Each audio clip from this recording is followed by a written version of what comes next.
Et si, dans notre quotidien, là où on se prend énormément la tête, où on a la tête dans le guidon, de savoir que tout ce qu'on traverse, c'est épouvantable, etc., etc.,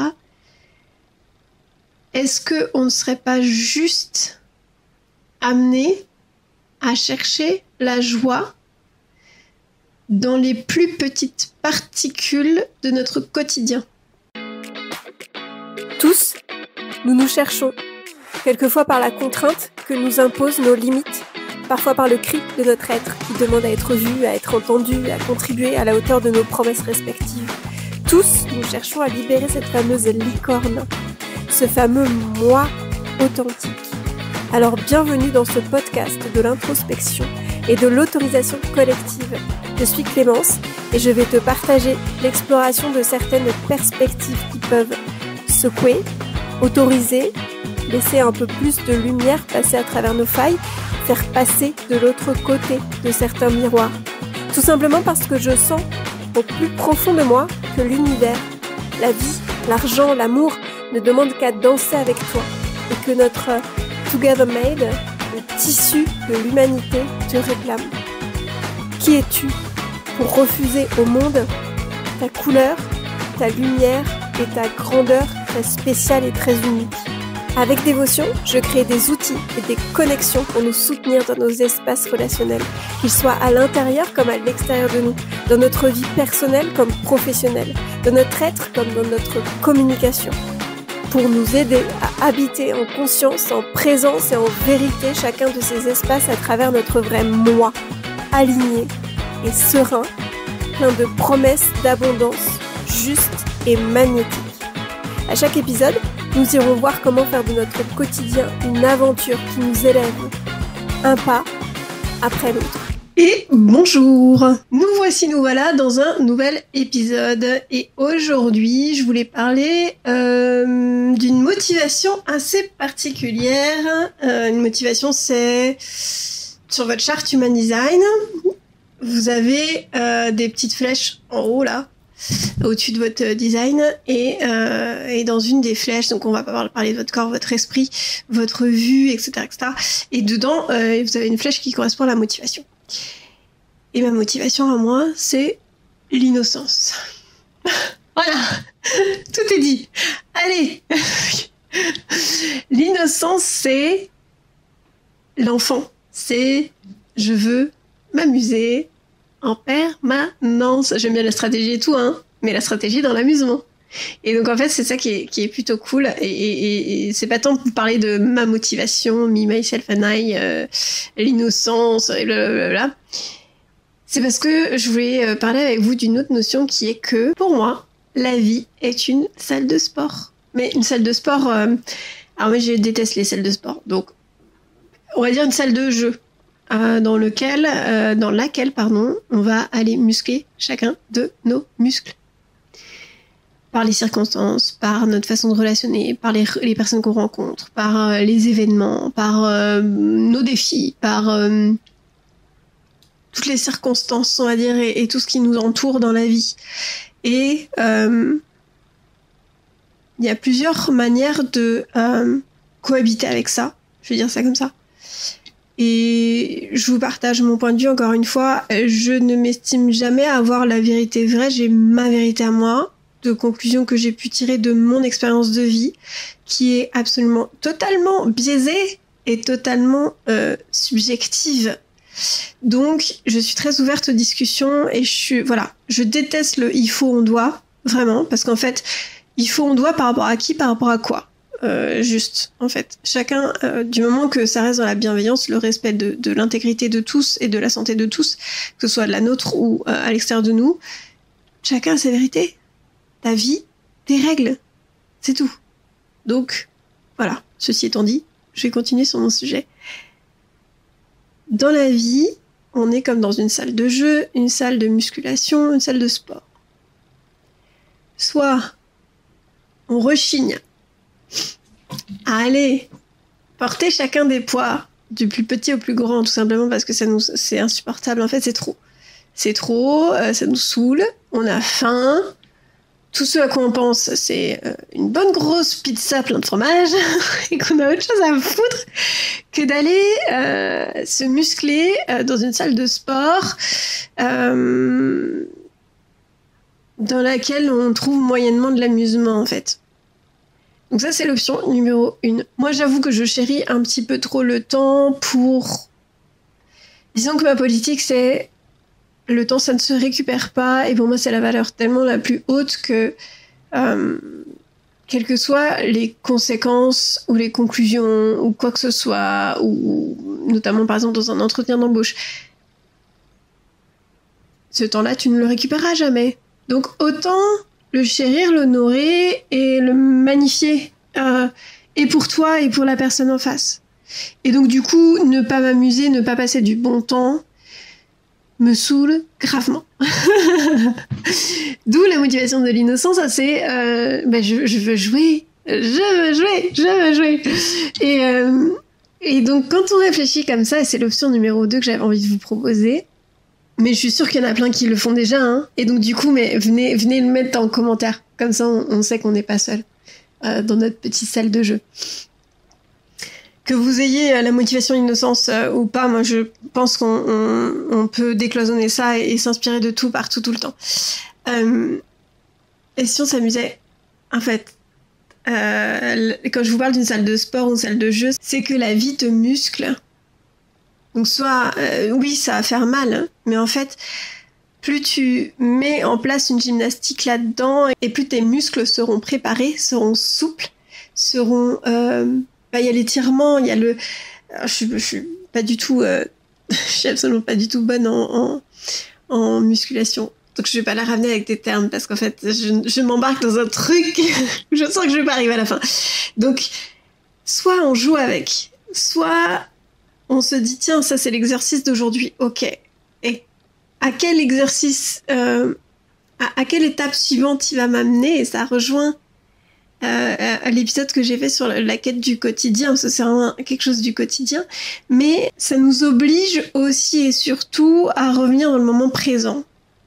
C'est vraiment la porte 35, je sais pas si ça vous parle, mais si vous avez la porte 35, ou même si vous êtes curieux, allez un peu regarder qu'est-ce qu'elle raconte, et je crois qu'on va bientôt être dans la porte 35, donc possiblement que je vais partager une petite discussion avec elle dans pas longtemps.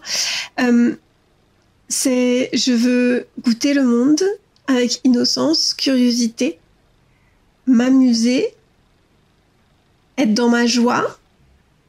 Et ça, je pense que ça rejoint toutes les personnes qui ont leur sacral défini, mais elles ont leur sacral défini pour initier cette joie dans le monde.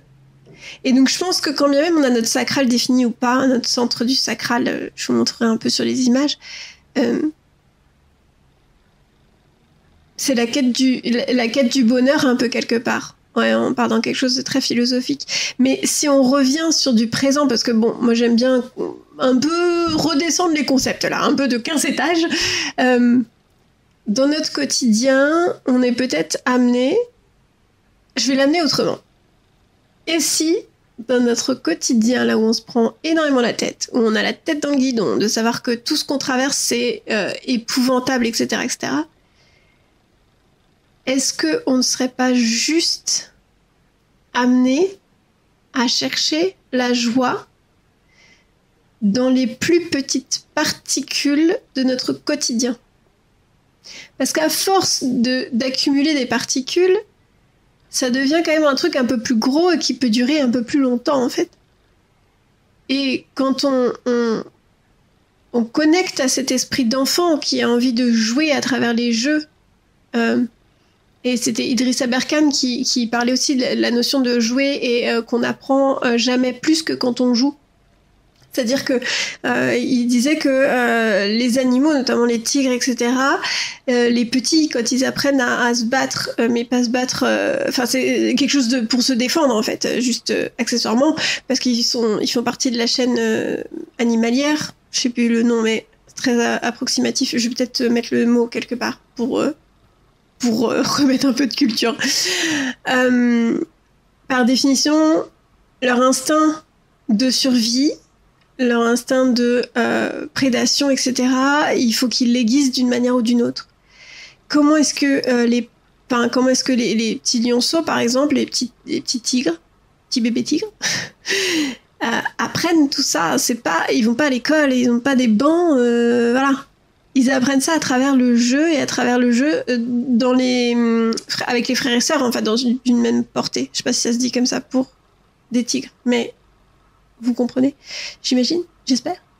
Et donc, si on en revient sur le fait de lier l'amusement, le jeu, avec le fait d'apprendre, avec le fait d'apprendre par la vie, d'apprendre les leçons de vie, de se muscler, etc., c'est complètement différent en fait. L'apprentissage est exponentiel et c'est là qu'on va parler de résilience, d'hyper-résilience, mais aussi de tout ce qui est notion d'anti-fragilité en fait. Et je suis partie très loin. Je ne sais plus où je voulais aller. Mais amusons-nous en fait, parce que j'ai envie de dire, nous en tant qu'adultes, on a cru qu'on était arrivés, qu'on avait appris plein de trucs et tout, mais en vrai, c'est les enfants qui ont beaucoup de sagesse. Alors oui, il faut qu'ils puissent acquérir de la maturité, qu'ils puissent acquérir de la sagesse avec plus de responsabilité, etc. Mais est-ce qu'on est obligé de lâcher une forme de sagesse innocente pour acquérir une sagesse qui soit complètement rigide, qui soit complètement...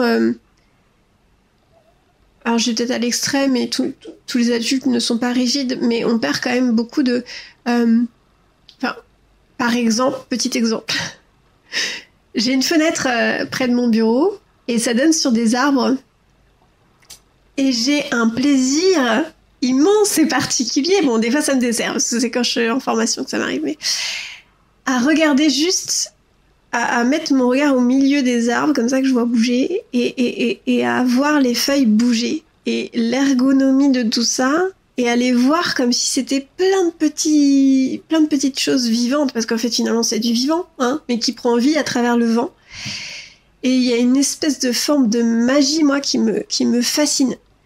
Et quand je regarde ça, je me dis à chaque fois, mais à quel point on regarde le monde comme s'il n'y avait plus rien à voir. Alors qu'en fait, quand on regarde dans tous les petits détails du monde qui nous entoure, alors moi j'ai aussi le regard qui est... j'ai un peu la formation de peintre, dans le sens où je fais de la peinture, du dessin depuis toujours, depuis toute petite.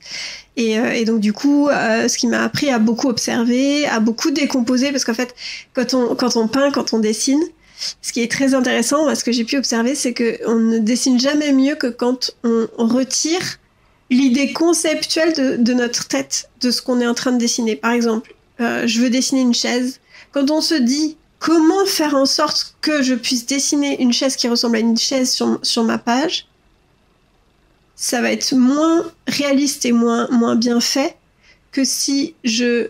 Oui, ça part très loin, mais qu'est-ce que vous voulez? J'étais déjà comme ça étant petite. Que si je retire le concept chaise de mon mental, de mon cerveau, et que d'un coup, je vais aller regarder toutes les parties de la chaise, entre les vides, les pleins, entre les ombres, les lumières, qui sont complètement abstraites, entre les petits éléments, les petites vis, mais la vis en elle-même, comment est-ce que je visualise la profondeur de la vis, mais parce qu'il y a une partie là qui est minuscule, qui est juste qui est plus foncée que l'autre, ce qui fait que ça lui donne du relief, etc. Et c'est en ça qu'on peut aller décomposer chaque petit élément. Et que je vous dis, je faisais du développement personnel bien avant de mettre le nom dessus, c'est que même à travers le dessin, il y a des notions comme ça où je me dis, mais en fait, c'est que du développement personnel, parce que dans la vie, on ne capte une situation et on ne capte toute la profondeur d'une situation et la profondeur de voir sur un plan plus grand et la profondeur de voir sur un plan plus petit en même temps, que quand on décompose quelque chose qu'on banalise. Par exemple, tiens, je ne sais pas, une relation avec une amie, oui, bon, bah c'est de l'amitié, basta. Non, comment est-ce qu'on va aller décomposer cette amitié, comment est-ce qu'on va aller décomposer cette amitié unique, parce qu'en fait, par définition, je suis unique, plus mon ami est unique, donc par définition, comment est-ce que... et qu'on va aller explorer, etc., etc., avec juste le regard de l'innocence de... moi, j'adore regarder les épisodes de Winnie l'ourson, où il pose des questions de... des questions où on se dit, punaise, ouais, en fait, ça remet l'église au milieu du village. Est-ce que j'ai un exemple? Forcément, je vais pas avoir d'exemple. J'ai pris des notes parce que forcément, je n'avais pas d'exemple. Donc, par exemple, et c'est très drôle parce que je parle d'amitié, donc voilà. Combien je suis chanceux d'avoir quelque chose qui me fait dire au revoir très difficilement. Ben ouais, quand on décompose, c'est ça en fait. Je vais pas m'en finir là. Celle-là, je l'adore. Tout le monde dit que rien n'est impossible. Mais je ne fais rien tous les jours. Une journée sans amis, c'est comme un pot sans plus une seule goutte de miel à l'intérieur. Est-ce que j'en ai d'autres? Je pourrais... La nana... Ben oui, mais moi j'adore les contes pour enfants. Les choses qui me rendent différent font qui je suis réellement. Celle-là, je l'adore. Enfin, je dis ça à chaque phrase, mais... Les mauvaises herbes sont des fleurs aussi, lorsqu'on apprend à les connaître. Bon bref, je vais m'arrêter là avant de vous faire tout l'album de... tous les textes de Winnie l'ourson, parce qu'en fait, on n'était pas là pour ça à la base. Mais après, est-ce qu'on serait pas revenu en boucle sur le sujet de l'innocence? Moi, je dis que c'est parfait comme trame. La nana qui se lance des fleurs. Bref. Je vous dis à très bientôt pour un nouvel épisode, un nouveau sujet. N'hésitez vraiment pas à me partager des sujets, tout simplement parce que moi j'essaie de taper sur des sujets, voilà, je vous emmène dans mes aventures du quotidien, donc des sujets qui viennent discuter avec moi dans mon quotidien, on va dire ça comme ça. Peut-être que vous c'est sur d'autres choses et donc je serais très contente et intéressée de savoir qu'est-ce qui vous intéresserait justement en termes de sujets. Ça faisait très long et très rébarbatif comme phrase, mais vous aurez compris. Et je vous dis à très vite, je vous souhaite une belle journée, une belle semaine, une belle exploration de vous, et à très bientôt. Salut! Si le ou les sujets évoqués te font penser à quelqu'un ou à une discussion que tu viens d'avoir, c'est que l'impulsion est juste. N'hésite pas à le lui partager. Tu verras, ça pourra peut-être créer un échange d'un autre type, une exploration à deux. À mon sens, nous sommes tous les répondeurs téléphoniques pour chacune des personnes que nous croisons dans notre vie. Un support pour que la vie puisse transmettre ses messages, alors qui sait, un partage, une parole, un sourire peut peut-être changer une vie. En tout cas, c'est ce en quoi je crois.